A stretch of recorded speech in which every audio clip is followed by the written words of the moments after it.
Okay, any other questions? Yes. Go ahead. What colony was it feared? Was it feared would most likely sabotage passage of the Constitution? That was actually Rhode Island. Rhode Island was known as Rogue Island, if you remember from the reading, and they were the last one that actually ultimately ratified the Constitution.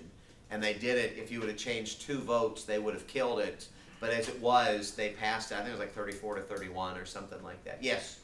For the full faith and credit clause, is that the one discussing about like how you mentioned like the driver's license is the same? Yes. It's still like. Full faith and credit clause basically says that you've got to have, or if you have a valid state document, that it will be recognized by other states. So that's what full faith and credit was. And I had given you driver's license, I had given you extradition, and I had given you marriage as examples. And the driver's license is recognized, extradition is recognized. Up until recently, the gay marriage one was not. And that was the trick with that one, but it's a binding state document. Let me show you the articles really quick, because I know we're coming up on time. There are more articles in this chapter. Land grab was the one that was dealing with eminent domain. Make sure that you take a good look at that one. We had the webcams article. The webcams, in fact, were the ones, if you remember, that were dealing with the cameras that they put in people's cars to get them to drive better. And y'all got upset about that because it was the context of, what was it? It was the context of freedom and privacy and property versus people actually driving safer. Take a good look at that one and give me an idea of like how well did the cameras work? People did drive a lot better. It was like 86, 87, 89% better, something like that, as far as the emails that would be sent home. So make sure that you can tell me that story. The child porn, there were several cases that we dealt with. The one was being able to digitally remaster yourself. Do y'all remember that one? Yeah, Digitally remaster yourself to look younger or older in terms of pornographic films. And are you allowed to do that? No, you're not. I had asked both classes, what is child porn? And y'all typically said it's going to involve people that are under the age of consent. It's going to involve people that are under 18, this kind of a thing. And technically, there are no children that are in this. But the court said that if somebody actually looked at this because it's digitally remastered, they might really think that this was a child, and that's not something that should actually be protected. So yeah, can you digitally remaster yourself to look older? Yes. No, they said you could not digitally remaster yourself in either direction because in both of them, you could use props, you could use certain outfits or costumes, you could use pigtails or whatever, but the idea is that no, this is actually going to be too real, and they weren't ready to go that far. The other thing was revenge porn. Y'all remember revenge porn? Mm-hmm. Yeah? Yeah. Make sure that you take a look at that because there were 2 articles. There was one article that basically laid it. You remember the 2 things that they had to do in order to get a revenge porn conviction? Anybody? You will have to show that pics are posted of you online, and Yes. that it was emotional, intentional stress.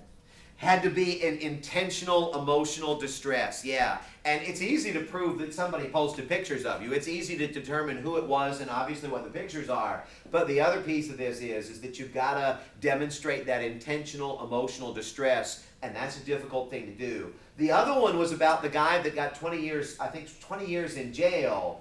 But he was the guy who would post pictures of these women, and then he would reach out to them and say, hey, I can clear this off, and he would make them pay thousands of dollars.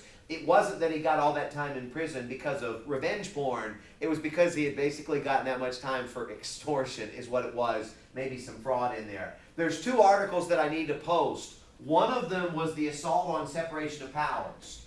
And if you remember, it was and the other one was about declaring war. Who has the power to declare war? Congress has the power to declare war. Make sure that you're clear with that. It mentions that the president as commander-in-chief makes war, but the Congress as the legislative body declares war. So it's the majority of the Congress that makes the call. And the thought is that if you have to get a majority of, over 400 House members and 100 senators, you're going to get a better decision than if one president is making the decision. So kind of keep that piece in mind. The assault on separation of powers. This was the article that I think I gave to y'all that said that 2 of the 3 branches need to work together in order to get things done.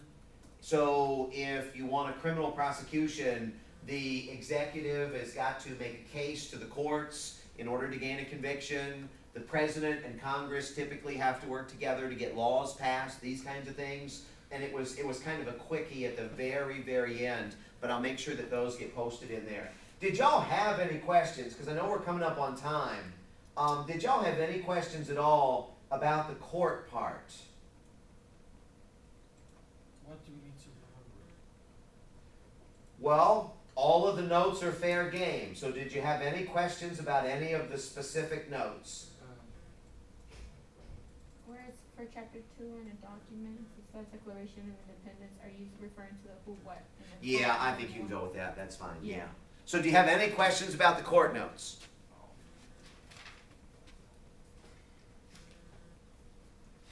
You'll notice up here that some of these things are really quick little blurbs. You'll notice up here some of these things are longer. And what I would say to you is that if these are quick little blurbs like a sentence or 2, odds are that's probably a multiple choice kind of question. And you see a lot of little quick blurbs down here. With that being said, if it's a longer one, that's probably more conducive to a short answer. So make sure that you're comfortable with those differences. And you notice up here, I broke it down first with the attorney, the state attorney, second with the judge, and then there was a little wee piece down here about the bomb dog. So the bomb dog, if you look at it, I mean, those would probably have to be multiple choice questions. Yes? Can you go back? Yes.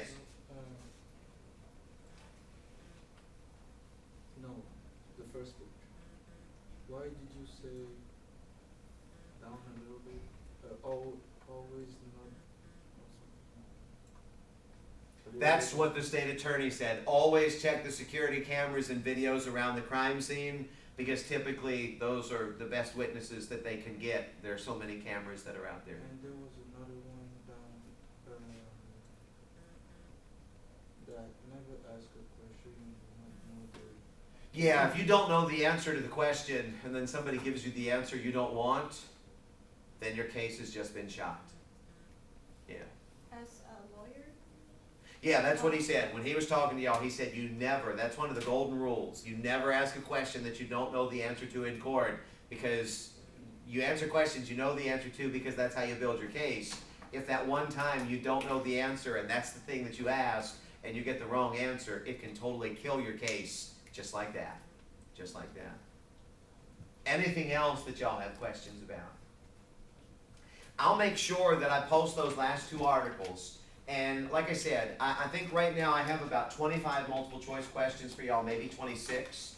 I think I'm going to add 4 or 5 or 6 from the court visit, and then I'm going to figure out what the articles are. There's really only a couple of chapters on this, so I don't know that I'm going to remove very much. May not remove anything, because there's really not a whole lot on here. Yes? Can you go over 1808 real quick? What was 1808?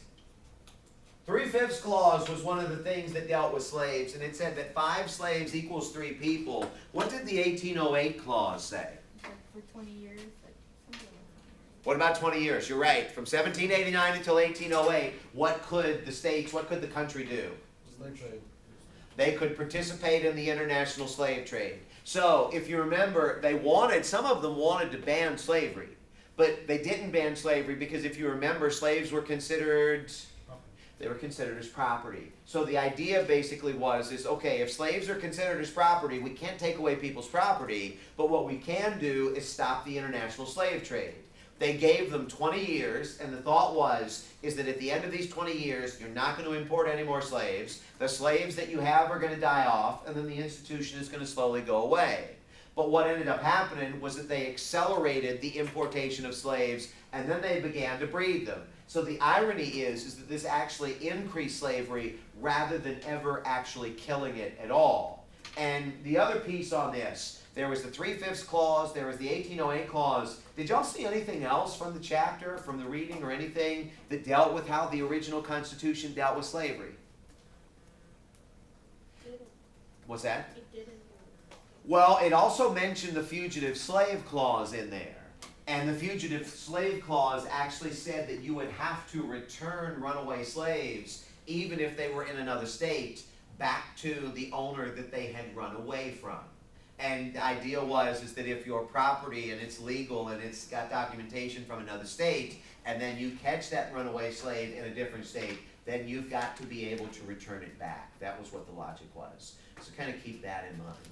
As you look at this, I mean, it's going to be pretty straightforward. I mean, the articles that we've spoken the most about in class are going to have to be the ones that I tested most on.